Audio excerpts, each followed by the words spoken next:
Thank you. I'm happy to be here. What is this actually, and how can we put it into our own lives to get really great results? I have the amazing Taylor Carr. Thank you so much for having me. It is beautiful when you can be a woman who's open and loving and still smart and savvy and modern and classic and all these things, because the feminine is the all. Hello, my loves, and welcome back to the Modern Muse Diaries. Today, I have one of my best friends on with me. We've been growing together, journeying together, quantum leaping together for, gosh, almost 6 years now, 5.5 years. Sarah D'Angelo, welcome to the Modern Muse Diaries. Hi, I'm so excited to be here. Want to do just a little bit of a quick touch into who you are, what you're up to in the world? Sure. I'm Sarah D'Angelo. I am a mom, I am a realtor, I am a mentor and a speaker. Um, I've dabbled into the world of women's empowerment over the past 6 years. I built a incredible company that served hundreds of women. And then I evolved into the world of real estate to be my vessel for helping get wealth into the hands of women. And I do mentorship and speaking as a passion now. And yeah, that's I guess I'm like, this is the first time I've had to introduce myself in a while. So I'm like, what am I? Who am I now? It's so funny because I was sitting here going, this is the first time I've heard the new elevator pitch. Right. Yeah. I mean, it just came out. I didn't even know what was going to come through. It was hot. We're gonna write it down after. That was really good. Replay. That's the Replay, new elevator pitch. rewind. Great. So one of the conversations that you and I have been having a lot is kind of that conversation of like how your old life is going to cost you your new one. And we've been talking about this for so long. A little bit of a backstory on me and Sarah. We used to run a program together called Wild, Worthy, and Irresistible. And it was based off of our 5 feminine manifestation archetypes, which were the seductress, the lioness, the chemist, the romantic, and the celebrity. That's the first time I've done that in a while too. Um, and we had such great success with it. And what happened after those programs is I ended up going through my world-shattering quantum leap experience of a breakup. And then, created my company now as it is, my business as it is, grew to a multiple six-figure a year business, which I'm so, so proud of. And then Sarah went through an ultimate heartbreak, leaving the father of her beautiful son and going on her journey of what does it mean to be a woman, a single woman in this day and age, and a single woman with a child. And so now we're constantly in conversation of the quantum leap. Right. Yeah, what it actually takes to become the woman you desire to be in the world, despite circumstances not being as you thought they should. And man, I mean, this has been such a huge conversation. Even just today, I texted you saying, like, what a beautiful life we've created. And it didn't come from ease or, um, joy. And it came from a lot of depth and rupture and pain and heartbreak that we had to alchemize into this beautiful experience that is now our life.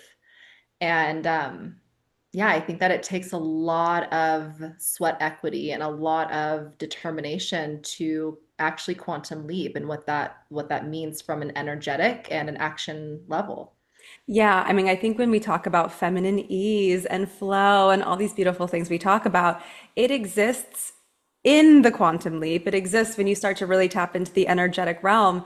But I think that the work that you're doing on the energetic realm is this the equity, sweat equity. It is the growing of the muscles. It is the pain. It is the rupture. It is the curiosity. And more than anything, and this is what I'm really proud of you for, and I had to do it too. And it's like the best thing ever and the worst thing ever, the amount that you have to look at yourself.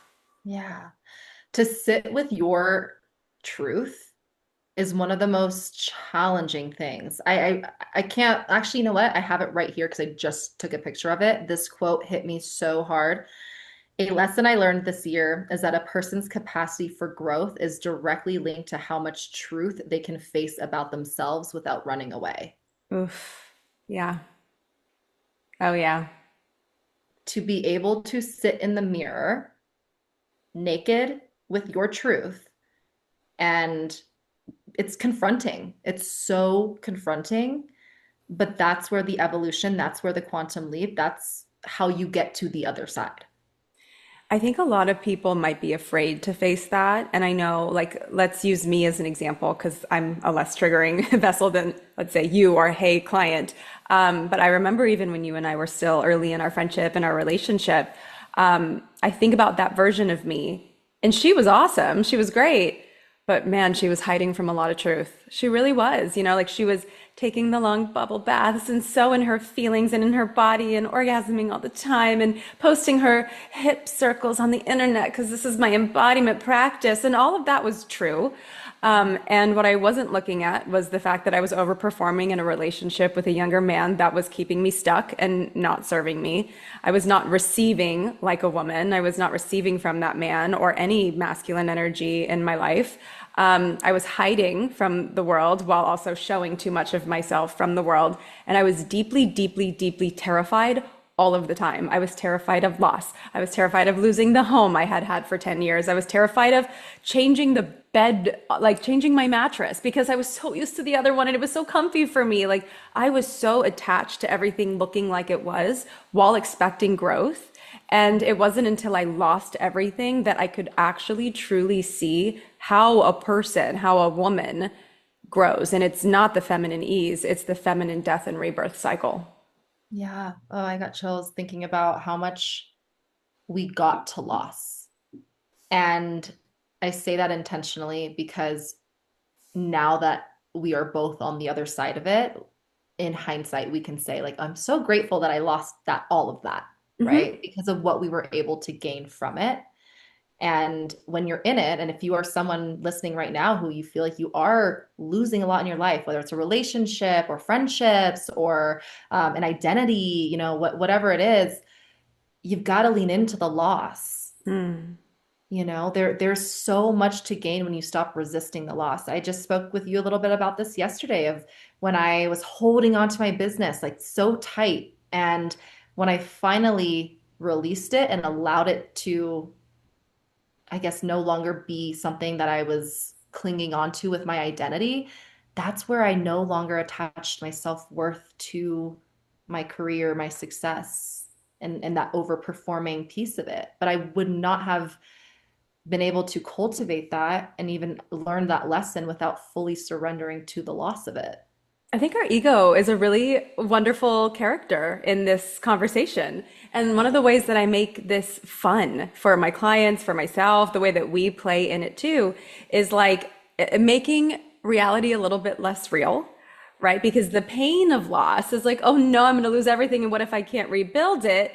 Versus, oh, like I'm kind of done with that version of me that was just an avatar and life is a video game. And like, what if I build a new character in this video game? And what would she do? And as much as we talk about like, oh, we're on the other side of that now and it's all great, like you're in your hot, rich, successful single girl era, like selling houses and being a badass. I'm in my hot, rich, wifey era, just like constantly lounging at home, like, diamonds. And I love that for myself. And I'm not naive to the fact that at 35 years old for me, there will be more loss. There will be Right. more rupture. There will be unexpected turns of events. And now I trust myself. And now, even though it's difficult and it's painful, even this year, I've been honest with my podcast of like, I've lost a lot of friendships this year. It's been really, really challenging for me with the feminine in that way when I serve the feminine for a living. But at the same time, I feel that excitement in loss. I'm like, I'm in pain and oof, something that I've asked for clearly is coming true here because the universe is once again coming in with its I don't want to say trash truck because no one I've lost is trash, but it kind of feels like it's like a dump truck coming and going Right. beep, beep, beep. This goes, It's this goes, this goes. it's out with the old, in with the new. It has to create space for it.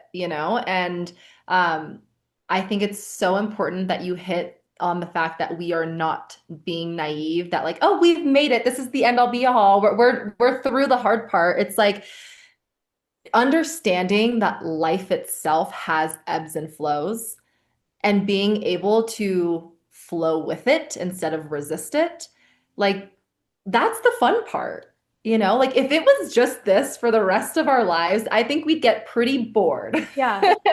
Yeah. And the fact that things are going to crack us open, tear us down, and so we can rebuild like the phoenix rising from the ashes again and again. And we just continue to get better with the wisdom that we're cultivating throughout the process. And it just gets better, right? It's like it's going to be hard. There's going to be moments that are so painful, but it's not about how much rupture, how much pain, how much heartbreak and grief that you experience, but it's what you create from it. I think we should like we should double click on it always gets better because for some women, for some people, that's actually not true. Mhm. And I want to be so compassionate in saying, we hear you and we know that. And the way it always gets better through rupture and grief is, and I'll let Sarah touch on this in her version, but the more and more you trust yourself and the vision of your life, and the more stubborn you become in the way of, no, this is where I'm going and this is who I'm becoming. I'm open to how, but this is a non-negotiable for me. And you trust yourself in that. That's how it gets better and better. Because if you're in that rupture, you're in that grief, and you're like, I don't see a way this can get better, and you stay in the fear, that's what you'll keep expanding. And that's why this work is so important. This internal work of it's hard and I trust myself. It's hard and I believe it's getting better. Like it matters. It does. There's a really beautiful quote that says, it's not the landscape, but it's the lens in which you view it. And I think that having the belief and the perspective that it can get better, but it takes intentionality, And I mean, we both. I just came out of that state, right, where I was like, how is it going to get better? Like this is the most pain that I have ever experienced. And I'm experiencing it, quote unquote, alone, right? For the first time. I had my people, Taylor being one of them.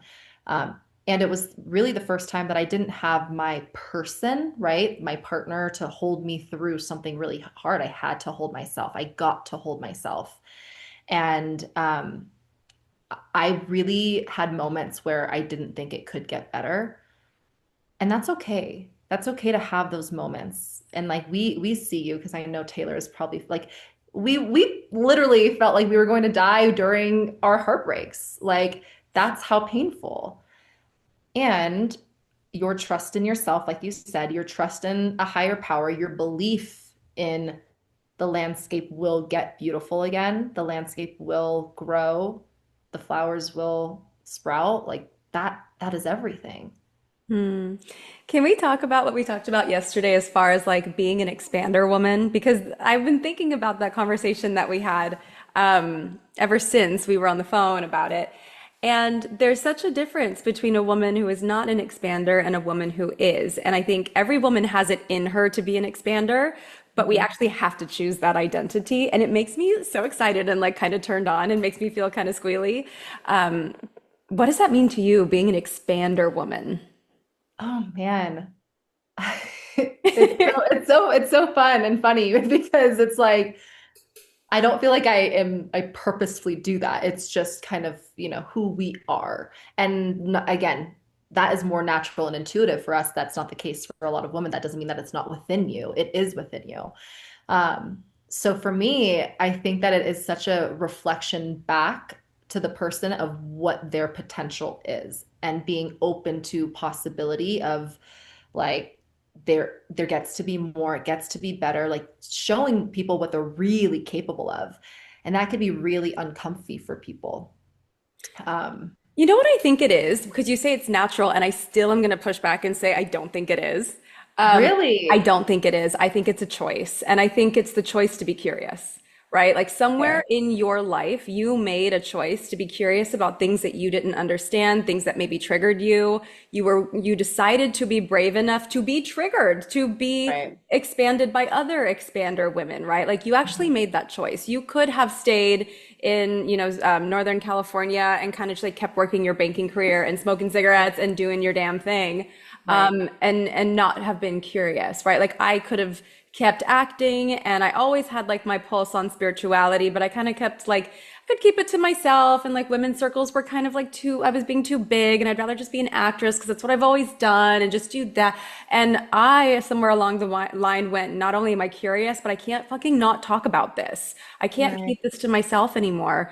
I don't think it's an as natural. Like maybe for me, I have a Leo moon, so I'm better at like, woo, let me share with the world. But I also am terrified of being seen. So I have both.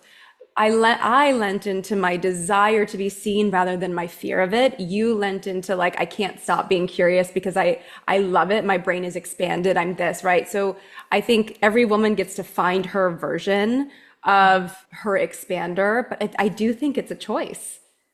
I think it's a choice to follow the pulse, follow the breadcrumbs of like that little voice inside your head that's saying like you're meant for more. There's something more here. You like go explore. And if I wouldn't have listened to that voice inside of my head, then you're right, I would have stayed small. Um, and now I think that I'm an Aquarius.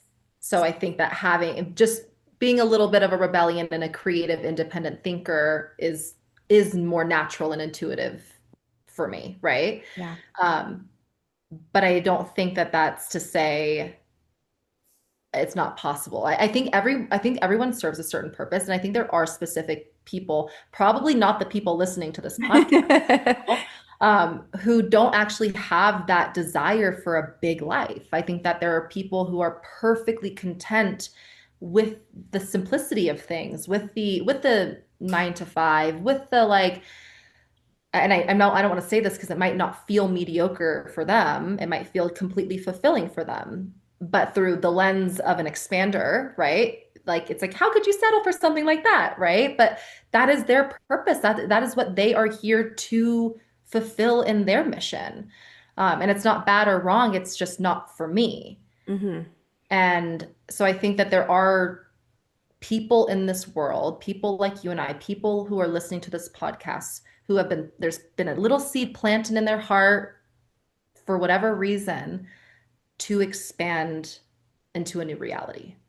Yeah, and for people who maybe are listening to this and they're like, well, I don't want a big life. I do want a small, like quiet life. You can still be a micro expander in your reality, right? Like with your husband or your partner, you can still hold them accountable. Like, nope, you had a vision for you and I see it and I hold it for us. You can be an expander with your sister and your best friend of like, please don't settle for a man who, can't even call you back after a first date. Please don't chase him. Like you can still have your micro expander moments. You can be an expander in that peaceful life that you chose.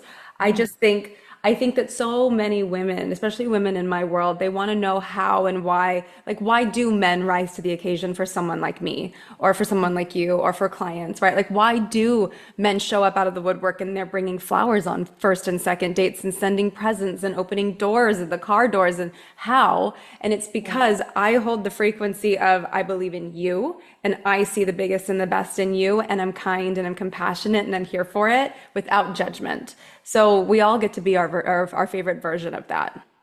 I'm lovingly holding you to a higher standard. Hmm. That, and I think that that is something I've been playing with, and you've been such a leader in that with me. Man, it's because it's not that right there is a lot of like intentional work for me. I could expand other women and like be a reflection, but like now I'm diving into the world of how to be the inspiration for men now that I'm dating in my 30s as a single mom. And I would love, and I'm so excited to meet my husband and to be that inspiration and that expander for him. It takes a very, I would say, a very conscious human, a conscious man to be okay with how uncomfortable and confronting an expanding person, an expanding woman could be. Oh my gosh. Yeah. I mean, oh my gosh. This conversation, I could go on for hours and we literally don't have that kind of time today. Like next time. But oh my gosh, like just the way that a lot of men right now are really fighting against the current, and the current is taking us in the direction of a completely new paradigm of relationship where women are big and women have a voice and women create amazing things. And the men are so inspired by the woman and the woman is so inspired by the man, and they hold each other accountable to their favorite versions of themselves. And it, like, to me, I'm in that relationship. I have never felt anything like this. I have never been so intentional. Like, Eric and I, we decided to be in a relationship. We didn't fall into a relationship. We didn't fall in love. We chose to grow in love. We chose to, like, hey, we're in this together. Let's try this. What happens if it doesn't work? Let's lay that out. And then we dated, and then it worked. And then it was like, great, what happens in the next steps of this? How does this look? How do we communicate? Like, we've been so intentional about the life that we're choosing together, about what maybe where our visions don't line up and what that means. And actually being in it and living in it every day. I feel like I'm crying like twice a day right now from just joy. And the way that so many people are rejecting this, the way that people are afraid of it because they don't even have an understanding of it. I also think Taylor Swift and Travis Kelce are in this dynamic. Thank God that she can be like a bigger pillar to share this. You know, I really cannot wait until this is the norm. But I Right. totally went off track there because I want to ask you a question about learning how to expand men, because you've always been inspirational. I've seen you be inspirational with men, with your past fiance and all of that. What's the difference now in what you are currently embodying versus then? What do you know now that you didn't know then? I know what I am willing and unwilling to accept. Um, you know, I had a wonderful relationship. It was never, I think that a lot of people leave relationships because, they're bad and toxic. And I would never call mine that. I mean, it was a good relationship. I had a really good man. He was great. He was a good guy. Um, and I knew deep down that it wasn't my forever person. And I mean, there were so many reasons why that I won't get into, but I knew that there was something out there for me. And I think that as I dove into the world of self-development and understanding more about myself and my truth and my values. I started dating. I started in my relationship when I was 23 years old, and I really didn't know much about myself at all. And I didn't know how to ask the right questions. And I didn't know what I wanted out of my life and where I was headed and where I was going. I was very lost. And sometimes in those dynamics, people can grow together and sometimes they don't. And in my situation, I did not. But what it did reveal to me was what I deeply desire to feel in union. Hmm. And I've had tastes, I just went through a huge expander. So I just had someone in my life who was a huge expander for me and really showed me even more what I desire out of my life and how I want to feel and the dynamic that I want in a relationship. So yeah, I mean, I think ultimately it's just how I view myself, how I feel about myself, the expectations and standards and desires that I want from like a action place, but also it's just how I want to feel, like how I want to feel in a relationship and in partnership with my husband. Like I think that is probably the biggest thing. I don't care about, so many things that I thought I was going to care about. There are very important things for me. Like, for example, a non-negotiable for me is dating a high-achieving man. And that has nothing to do with the amount of money that they have in their bank account, but their ability to help me feel inspired, and to feel soft when I want to feel soft, to take a step back and pour into my family and my child, which I didn't have the opportunity to do with Simon. Like there's so many things that I'm like, well, this is actually incredibly important to me, and this is why. Yeah, I don't know if that fully answers the question, but Well, it does. I think that it's the exact example of your old life costing your new one. I think it is the quantum leap of like, I have a great guy. I have someone who's kind and good. He's good.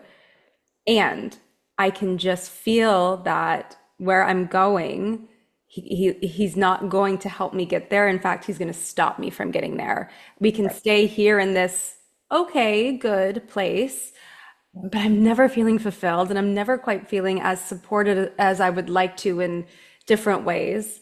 And so you burned down everything to give yourself something different. And I think a lot of people could find that beautiful. A lot of people could find that not beautiful. And for the people who don't find that beautiful, I would just encourage you to take a look at how everything and everyone is temporary, whether that's death do us part or the separation of friendships.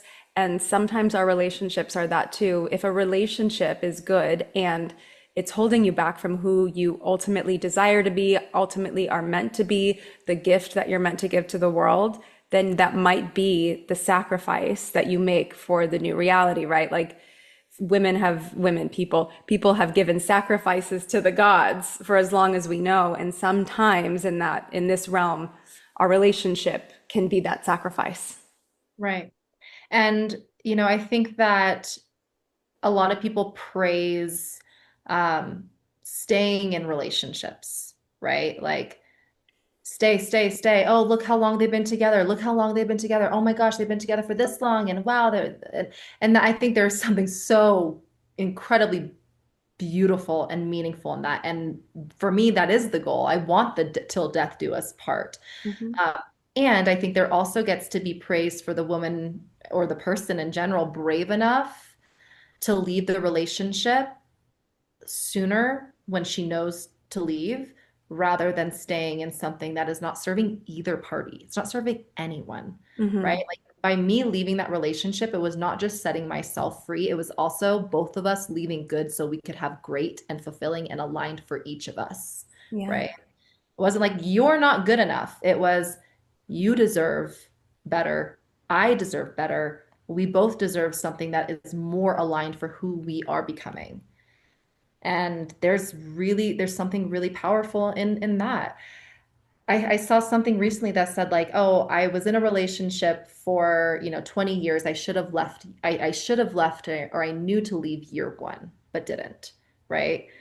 And that's not to say that there was regret in that, but that just goes to show that like you can applaud the person who was unhappy for 20 years, or you can applaud the person who was willing to leave to find something that was more fulfilling. Totally. And I watched my mom do the same thing, right? Like she did leave my dad when he got really abusive. They got back together, had my sister, and then she left again, and then it was full divorce. But then she got with my stepdad. And I would tell her while she was in that relationship, I'm like, I think your relationship with him was meant to be 3 to 5 years. You stayed for 17. And after 3 to 5 years is when things got so bad and there was no coming back from it. It was getting worse and worse and worse. And it was still this idea that we were meant to stay. And that's why I think it's so important that relationships are not seen as blanket statements, but seen as the individual. And Right. I really started learning more about that when I started working with Catherine, my astrologer, who you get to get on her books. I sent you the link. You get to get on her books. But the more I realized like what was meant for me wasn't going to necessarily be what was meant for everyone, that also made me a better coach and a leader and a mentor too, to where I then gave more permission to the women in my world, like, well, let's find out what's best for you. You don't have to do it Taylor's way. Muse Sarah is something different than Muse Taylor. I know we're coming up on time. Is there anything else about sacrificing your old reality for your new one and quantum leaping that you would love to leave this community with? I would just say, there is something quite remarkable about a woman who has the courage to leave behind a good life to create something spectacular. And that's not for everyone, but if you have that whisper, if you have that little voice in your head saying like, I think that I'm meant for something more, that's that's not nothing. They just did research recently, right? Saying that your intuition is actually memories that haven't happened yet. Have you seen this yet? I haven't. How Gosh. interesting. Well, it's the whole, I won't get into it because it's a whole thing, but the whole time isn't linear and like it's kind of collapsing on top of each other in ways. And so a lot of the time, like your intuition is telling you like you're headed here, you're headed this way. And sometimes you can't even stop it, even though you try. And the more you resist it, really just the longer and harder it becomes. surrender to it, surrender to the loss, surrender to the grief, let it crack you open, and then and just rebuild and Yeah. rebuild something from, the shards of what was left behind. And it's going to be something quite remarkable. Yeah, it really is. I had a client today tell me, like, oh, I'm so angry. I'm on my cycle. I'm bleeding and I'm just so angry and I'm not used to feeling this level of anger. And I was like, great. She deserves a voice. She deserves an embodiment. She's there for a reason. Listen to her because she has a message. Right. And I thought that was really cool. And I just to close it out, kind of like I think back on all of the nudges I got that I was going to end up with Eric that I completely ignored.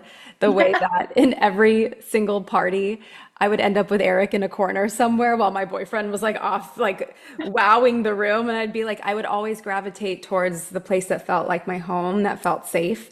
And an immature version of me didn't know the difference, but now I do. And I had received so many of those nudges, and I had been taken care of so many times in ways that I didn't know what a husband was until I did.